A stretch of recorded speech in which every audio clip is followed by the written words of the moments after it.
formally open our World Kids Conference 2012, let us welcome our International Young Ministries Coordinator, Tito Joseph Tesoro. Woo! Good evening, Kevin! Dito na talaga ako.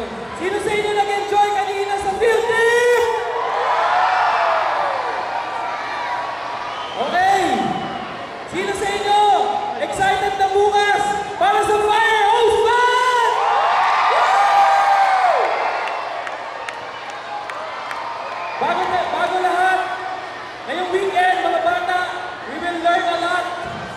Pero bago yun, pasalamatan muna natin lahat ng titos and titas, palakpakan natin lahat ng couple coordinator. Thank you po for bringing us here. Mga bata, kids, say thank you also to your aunties and kuyas. This weekend, we will have fun. You will learn a lot. We will meet Jesus this weekend. Ready na ba kayo to have fun this weekend? To shout our praises for the Lord. Okay, huwag na natin patagalin. I now declare the 2012